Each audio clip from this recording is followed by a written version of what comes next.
Nabi Shaleh alaihi salam merupakan salah satu dari 25 nabi utusan Allah yang menerima wahyu untuk dirinya sendiri.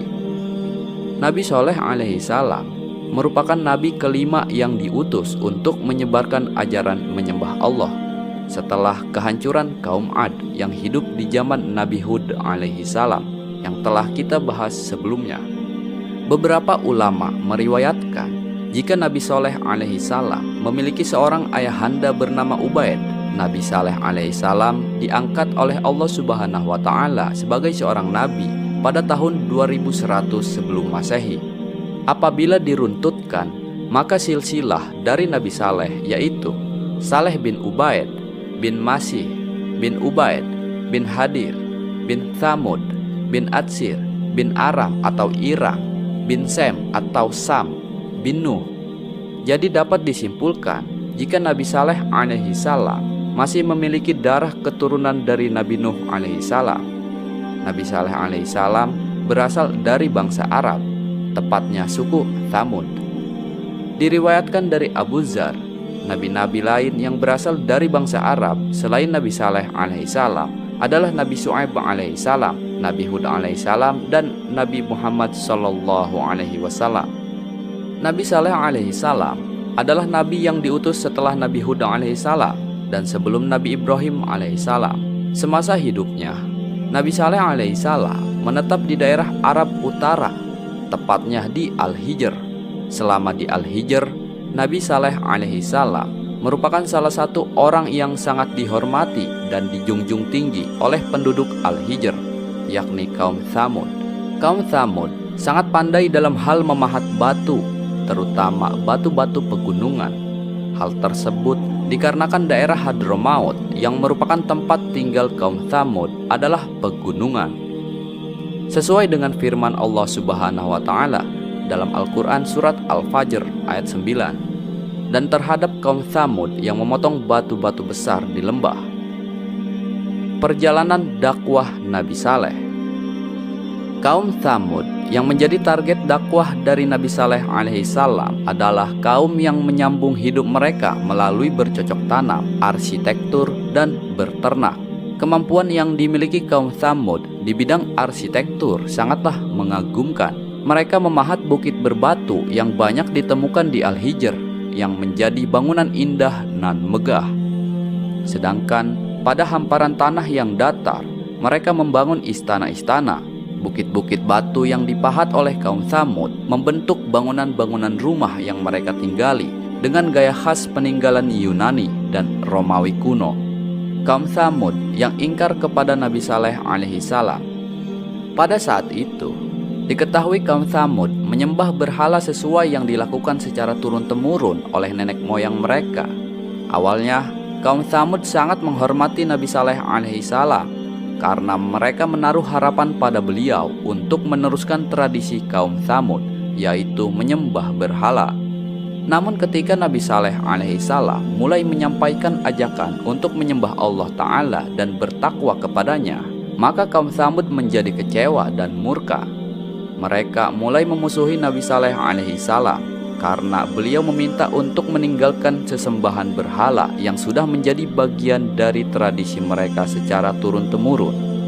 Selain memiliki kebiasaan menyembah berhala, tabiat lainnya yang dimiliki oleh kaum Thamud adalah angkuh dan sombong. Mereka seringkali meremehkan dan memandang rendah kaum lainnya. Bahkan dalam kesehariannya, mereka selalu berbuat maksiat seperti berzina dan mabuk-mabukan. Gaya hidup kaum Thamud tersebut telah menyimpang jauh dari ajaran Allah Ta'ala. Oleh karena alasan tersebutlah Allah Ta'ala mengangkat Saleh menjadi nabi dan ditugaskan untuk berdakwah kepada kaum Thamud. Seperti yang difirmankan oleh Allah Ta'ala dalam Quran surat Al-A'raf ayat 73. Dan kepada kaum Thamud kami utus saudara mereka Saleh. Dia berkata, "Wahai kaumku, sembahlah Allah. Tidak ada Tuhan sembahan bagimu selain Dia. Sesungguhnya telah datang kepadamu bukti yang nyata dari Tuhanmu. Ini seekor unta betina dari Allah sebagai tanda untukmu. Biarkanlah ia makan di bumi Allah. Janganlah disakiti. Nanti akibatnya kamu akan mendapatkan siksaan yang pedih." Ketika Nabi Saleh alaihissalam mulai merayu kaum Tsamud tentang ajaran tauhid untuk menyembah Allah Ta'ala semata, maka kaum Tsamud terbelah menjadi dua kelompok yang saling bertentangan. Kelompok pertama yaitu mengikuti Nabi Saleh alaihissalam yang dipimpin oleh Junda bin Amru bin Mahlab bin Lubaid bin Jawas. Junda bin Amru adalah salah satu tokoh pemuka di kaum Tsamud. Sedangkan kelompok yang menentang Nabi Saleh alaihissalam dipimpin oleh Du'ab bin Amru bin Lubaid al-Habab dan Rabab bin Sahar bin Julmas. Du'ab dan Rabab bahkan menghalang-halangi ketika Nabi Saleh alaihissalam hendak mengajak sepupunya yaitu Junda bin Syihab untuk mengikuti ajarannya. Kelompok penentang yang diketuai oleh Du'ab bin Rabab berpendapat bahwa Nabi Saleh alaihissalam terkena sihir. Mereka tidak terima dengan ajaran yang dibawa oleh Nabi Saleh alaihissalam. Selain itu, Nabi Saleh alaihissalam juga dianggap sebagai penipu karena mereka tidak percaya apabila utusan Allah Ta'ala adalah manusia biasa sama seperti mereka, sehingga mereka menuntut mukjizat sebagai bukti kerasulannya. Dari sinilah timbullah mukjizat Nabi Saleh alaihissalam. Dijelaskan oleh para mufasir bahwa sebagai bukti kerasulan Nabi Saleh alaihissalam, kaum Tsamud menantang beliau untuk dapat mengeluarkan seekor unta betina yang sedang hamil 10 bulan dari sebuah batu besar yang ditunjuk oleh mereka. Nabi Saleh alaihissalam pun menyanggupi permintaan kaum Tsamud tersebut dan mulai berdoa kepada Allah Ta'ala. Kemudian dengan kuasa Allah Ta'ala, dari permukaan batu yang dipukul oleh tangan Nabi Saleh, keluarlah unta betina dengan ciri-ciri sama persis seperti yang disebutkan oleh kaum Tsamud. Maka terperanjatlah mereka. Kejadian mukjizat tersebut membuat sebagian dari kaum Tsamud yang menyaksikannya menjadi pengikut Nabi Saleh alaihissalam. Namun ada pula yang masih pada pendiriannya untuk menentang Nabi Saleh alaihissalam. Maka bersabdalah Nabi Saleh alaihissalam, "Hai kaumku, inilah unta betina dari Allah sebagai mukjizat yang menunjukkan kebenaran untukmu. Sebab itu, biarlah dia makan di bumi Allah, dan janganlah kamu mengganggunya dengan gangguan apapun yang akan menyebabkan kamu ditimpa azab yang dekat." Quran Surat Hud ayat 64. Dan janganlah kamu sentuh unta betina itu dengan suatu kejahatan yang menyebabkan kamu akan ditimpa oleh azab hari yang besar. Quran Surat Asy-Syura ayat 156. Seperti yang diriwayatkan dalam Quran, Nabi Saleh alaihissalam berpesan kepada umatnya untuk tidak berbuat jahat kepada unta betina Allah. Bahkan Nabi Saleh alaihissalam mengizinkan kaumnya untuk memeras dan mengkonsumsi susu unta tersebut secara bergantian. Namun hal tersebut tidak serta-merta membuat mereka bersyukur dan berterima kasih. Para penentang Nabi Saleh alaihissalam bahkan tidak suka akan kehadiran unta tersebut karena dianggap meminum banyak air di sumber mata air milik mereka. Dari sinilah turunnya kisah terbunuhnya unta betina Allah. Para kaum Tsamud yang menentang Nabi Saleh alaihissalam merasa kesal karena banyak ternak mereka yang kekurangan air. Mereka menganggap kehadiran unta betina hanya menambah beban mereka karena menghabiskan jatah air di sumber mata air. Mereka pun segera memikirkan rencana jahat untuk membunuh unta betina tersebut.